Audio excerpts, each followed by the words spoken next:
एक बड़ी पुरानी कहावत है, नदी किनारे रूखड़ा जब तक होए विनाश। नदी के किनारे खड़ा पेड़ कब तक खैर मनाएगा, कभी न कभी कटकर तो नदी में जाएगा ही। आखिर पुतिन ने जो रूस के राष्ट्रपति है, तुर्की के गिरती हुई अर्थव्यवस्था का क्यों मजाक बना दिया। और आपको बता दें, ये पहली बार है कि पुतिन किसी देश का मजाक बना रहे हैं और वो देश अपने आप को रूस का सहयोगी बता रहा है। तो वहीं दूसरी तरफ भारत ने इतिहास रच दिया और जिस अंग्रेजों के गुलाम थे हम लोग, और जो यूके और पश्चिमी देश ये समझा करते थे कि भारत कभी भी आगे नहीं आ सकता है, भारत ने यूके से ज्यादा यूनिकॉर्न हासिल कर लिए। क्या है ये यूनिकॉर्न? तो वहीं दूसरी तरफ इससे टेंशन बढ़ गई है चीन को, क्योंकि अब चीन के यूनिकॉर्न छीनने वाला है भारत। जानेंगे क्या है मामला, इसके अलावा बहुत कुछ है, ये जानते हैं इन खबरों को विस्तार से। वैसे चीन के हालात की बात करें तो सच मानिए चीन की स्थिति अंदर से खोखली होती जा रही है। ऐसा इसलिए क्योंकि अब तो विश्व बैंक ने भी इस पर मोहर लगा दिया है। अंदर खाने चीन की स्थिति इस वक्त बहुत दयनीय है। दरअसल करीब आप देखेंगे तो चीन की जो ये आबादी है, या फिर ये कहें कि जो मुख्य इलाका है, वो इलाका ये इतना सा नीचे में ही है। ऊपर के इलाके वो इलाके हैं जहाँ लोग रहते नहीं हैं, और अगर रहते हैं तो बहुत कम संख्या में रहते हैं। यहाँ पर कोई किसी तरीके का उद्योग नहीं है, और जो कुछ भी है चीन का तो इस इलाके में है। अब इस इलाके में अगर लॉकडाउन लगता है और करोड़ों लोगों को घर में बंद कर दिया जाता है, तो आप समझ सकते हैं कि उसका सीधा असर अर्थव्यवस्था पर पड़ेगा, और ये पड़ भी रहा है। न सिर्फ चीनी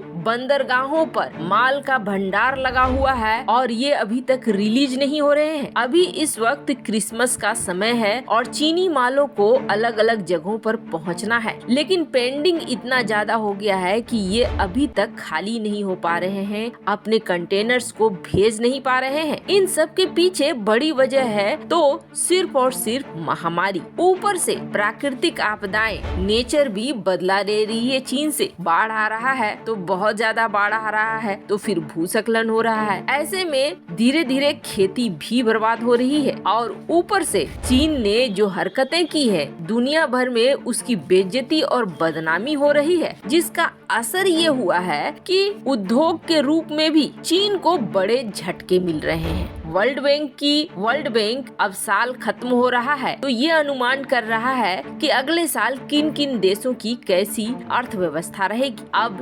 2022 में वर्ल्ड बैंक के अनुसार चीन की अर्थव्यवस्था घटेगी और चीन की आर्थिक वृद्धि बहुत धीमी होगी। उसे उम्मीद है कि सिर्फ 8% का बहुत खींचतान कर अगर करेगा तो जीडीपी में विस्तार होगा, वरना वो भी मुश्किल है। और चीन के लिए ये 1990 के बाद दूसरी बार ऐसा मौका आया है जब उसकी अर्थव्यवस्था और भी ज्यादा गिरती जा रही है। ऊपर से ओमिक्रॉन वेरिएंट ने चीन में दस्तक देना शुरू कर दिया है। अब जहां ये सब कुछ एक तरफ चीन में हो रहा है, तो वहीं दूसरी तरफ भारत ने ब्रिटेन से ज्यादा यूनिकॉर्न हासिल कर लिए हैं। इस बात ने चीन की टेंशन बढ़ा दी है। चीन की टेंशन इसलिए बढ़ा दी है क्योंकि भारत पहुंच गया है तीसरे नंबर पर और दूसरे नंबर पर चीन है, जिसे पछाड़ने में अब ज्यादा वक्त नहीं है, क्योंकि ऐसी रणनीति रच दी है भारत ने कि वो चीजें अब चीन कर नहीं पाएगा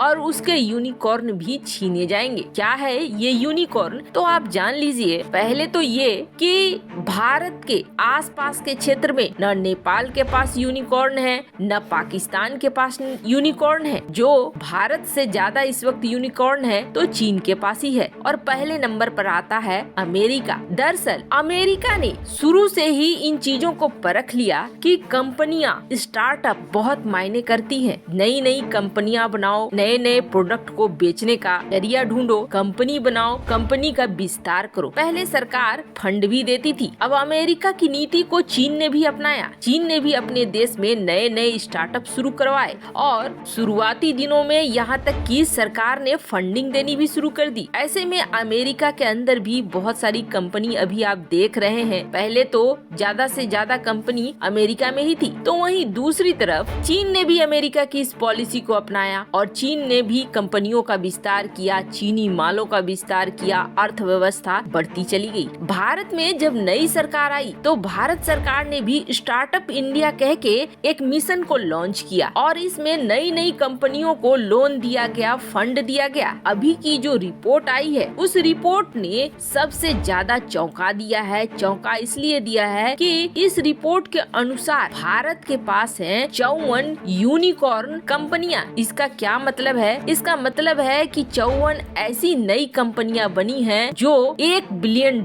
से ऊपर की वैल्यूएशन रखती है। अब इससे आप अंदाजा लगा सकते हैं कि स्टार्टअप का फंडा जो नई सरकार ने लॉन्च किया वो कितना ज्यादा सफल रहा। लेकिन अगर बात करें हम पाकिस्तान की तो यहाँ एक भी यूनिकॉर्न नहीं है। नेपाल में भी वैसे कोई हालात नहीं है। अब इनका साधारण भाषा में समझिए इनसे क्या फायदा होने वाला है। फायदा ये होने वाला है कि एक वक्त आएगा जब दुनिया की सबसे अच्छी एप्लीकेशन हम बनाएंगे और एक वक्त आएगा जब दुनिया का सबसे अच्छा प्रोडक्ट भी हम बनाएंगे और बिजनेस भी हम करेंगे, यानी अर्थव्यवस्था में गजब की उछाल। और बड़ी बात ये है कि ये अभी बस शुरुआत है। कहा जा रहा है 2025 तक 150 यूनिकॉर्न्स होंगे और इसका मतलब है 3.25 मिलियन लोगों को रोजगार भी मिलेगी। अब ब्रिटेन हमसे पीछे जा चुका है और बच गया है चीन, जिसे पीछे करना भारत के लिए बेहद आसान है। इसलिए आसान है क्योंकि चीन में जो कंपनियों के अंदर निवेशक ने निवेश किया था, चीन की नीतियों की वजह से वो धड़ाधड़ अपने पैसे वापस निकाल रहे हैं, जिसके बाद बहुत सारी कंपनियां जिनके ऊपर यूनिकॉर्न का टैग लगा था वो वापस से गिरती जा रही हैं। ऐसे में चीन को पछाड़ना भारत के लिए बेहद आसान हो जाएगा।